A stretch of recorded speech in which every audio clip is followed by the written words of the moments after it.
Tu es sur Réveil Radical, l'endroit où les illusions meurent et où les esprits faibles décrochent. Ici, on ne te motive pas, on te réveille. Ici, on ne caresse pas l'ego, on le brise pour reconstruire plus fort. Si tu es encore là, c'est que quelque chose en toi refuse de rester ordinaire. Abonne-toi maintenant, reste jusqu'au bout, parce que ce que tu vas entendre n'est pas fait pour tout le monde. Réveil radical, c'est pour ceux qui veulent penser autrement, agir autrement, vivre autrement. Et aujourd'hui, on va parler de richesse, pas celle que tu affiches, mais celle que tu construis dans l'ombre. La plupart des gens veulent l'argent, mais détestent ce qu'il exige. Ils fantasment sur le résultat et fuient le processus. Les riches, eux, ont compris une chose que personne ne t'a jamais dite clairement. La richesse est une conséquence mentale avant d'être une réalité matérielle. Ce n'est pas une question de chance, ni même d'intelligence brute. C'est une question d'habitude invisible, répétée chaque jour quand personne ne regarde. Là où la masse cherche le confort immédiat, l'esprit riche cherche la cohérence à long terme.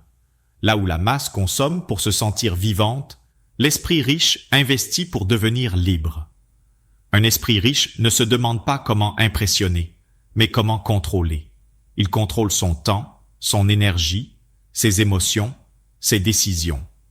Il sait que chaque journée mal utilisée est un futur amputé. C'est pour ça qu'il protège ses matinées comme un territoire sacré, pendant que les autres les gaspillent dans le bruit, les notifications et les excuses. Il comprend que la discipline n'est pas une punition, mais un raccourci. Que faire ce qui est difficile aujourd'hui, c'est s'épargner une vie difficile demain. Les riches n'attendent pas d'être prêts. Ils avancent en devenant prêts. Ils savent que la clarté vient par l'action, pas par la réflexion excessive. Pendant que certains analysent, comparent, doutent et remettent à plus tard, eux testent, ajustent, corrigent. Ils ne confondent jamais mouvement et progrès.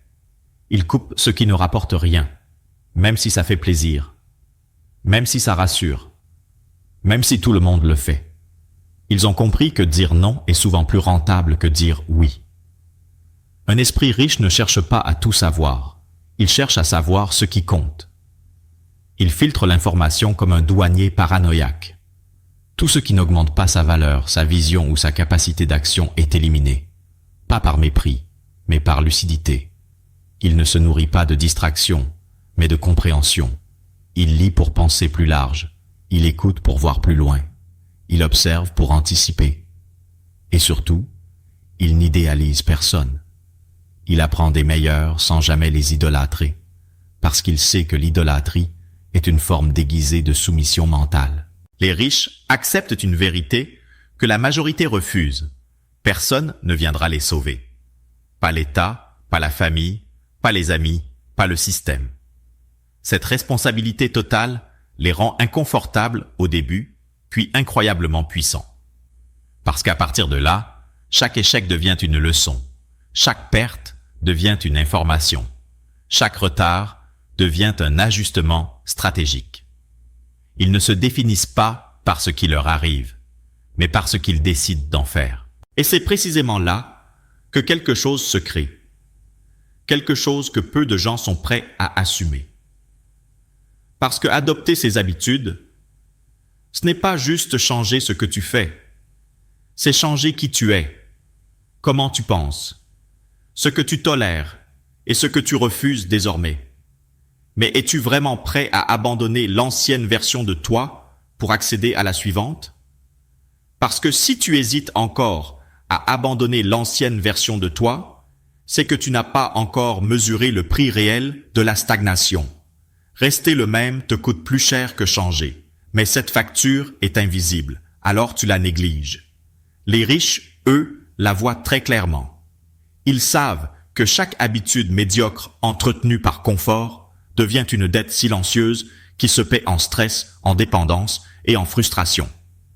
C'est pour ça qu'ils tractent leurs propres failles avec une honnêteté brutale. Pas pour se flageller, mais pour s'optimiser. Là où la majorité se raconte des histoires pour protéger son ego, l'esprit riche préfère une vérité qui pique à un mensonge qui rassure.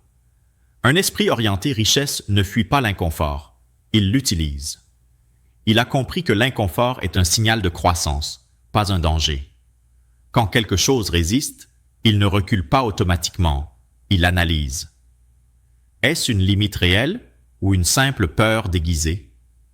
Dans la plupart des cas, c'est la peur. Peur d'échouer, peur de réussir, peur de sortir du cadre familial, social ou culturel. Les riches ne sont pas immunisés contre ces peurs. Ils ont simplement arrêté de leur obéir. Ils agissent pendant que la peur parle encore. Ils ont aussi une relation très particulière à l'argent. Pas émotionnelle, pas dramatique, pas mystique. L'argent est un outil, un amplificateur. Il révèle qui tu es déjà. Si tu es discipliné, il amplifie ta discipline. Si tu es chaotique, il amplifie ton chaos. C'est pour ça qu'ils apprennent à gérer peu avant de vouloir beaucoup. Ils respectent chaque unité comme un soldat dans une armée. Chaque dépense est interrogée, pas pour se priver, mais pour rester maître. Ils ne cherchent pas à paraître riches, ils cherchent à le devenir durablement. Un esprit riche comprend aussi la puissance du retard de gratification.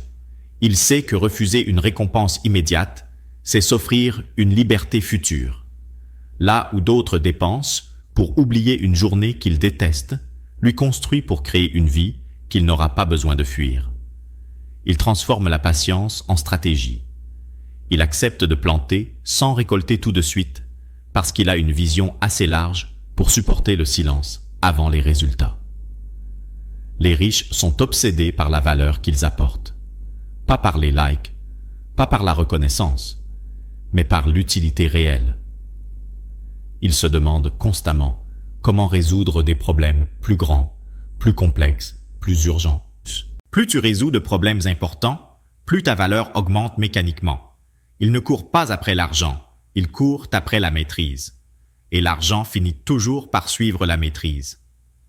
Ils choisissent aussi leur entourage avec une précision chirurgicale.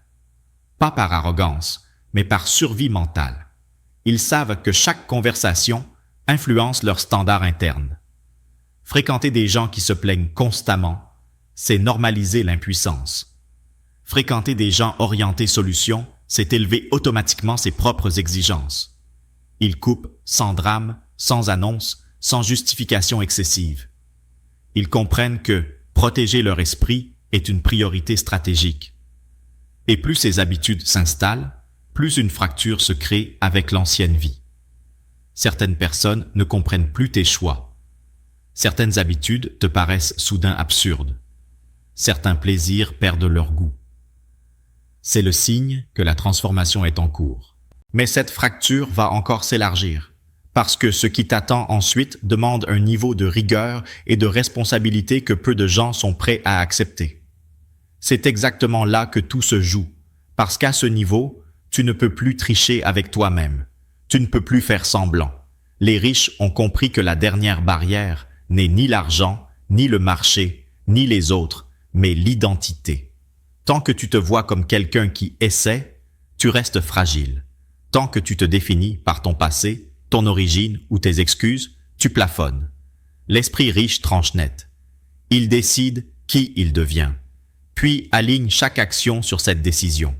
Pas quand c'est facile, pas quand c'est motivant, tous les jours, même quand l'envie a disparu.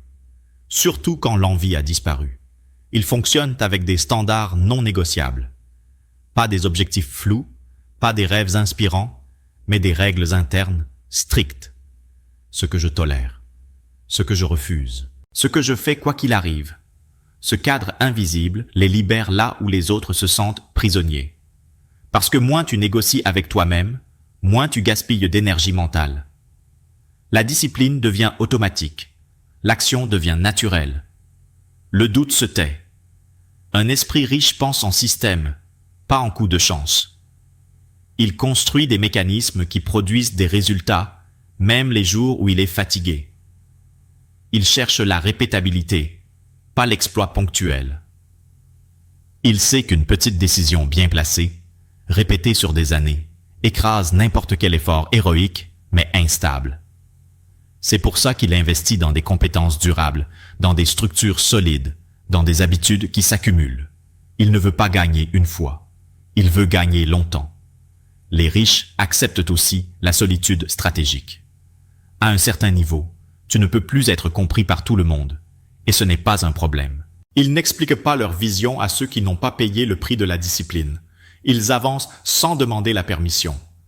Ils savent que la validation extérieure est une drogue lente qui détruit l'ambition. Leur seule boussole, c'est la cohérence entre ce qu'ils savent devoir faire et ce qu'ils font réellement. Ils ont intégré une vérité brutale. Personne ne te doit rien. Et paradoxalement, cette vérité est libératrice. Parce qu'à partir de là, chaque progrès vient de toi. Chaque avancée renforce ta confiance. Chaque victoire, même silencieuse, consolide ton identité. Tu n'attends plus l'approbation. Tu n'attends plus le moment parfait. Tu crées ton propre timing. Et un jour, sans fanfare, sans annonce publique, tu te rends compte que ton rapport au monde a changé. Les problèmes qui paralysèrent les autres sont devenus des puzzles pour toi. Les décisions difficiles sont devenues normales. L'argent n'est plus une obsession, mais une conséquence logique. Tu n'es pas devenu riche par hasard. Tu es devenu quelqu'un pour qui la richesse est cohérente.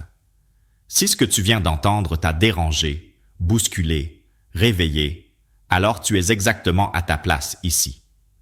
Réveil radical n'est pas une chaîne pour consommer du contenu. C'est un point de rupture pour ceux qui refusent une vie moyenne. Abonne-toi maintenant, pas par habitude, mais par engagement envers la version de toi qui ne veut plus dormir. Écris en commentaire ce qui t'a le plus frappé, ce qui a appuyé là où ça fait mal, parce que c'est comme ça qu'on ancre un changement réel. Et reviens. Reviens parce que ce chemin est exigeant, mais tu n'es pas seul. Ici, on avance entre esprits lucides, déterminés et prêts à payer le prix de leur liberté.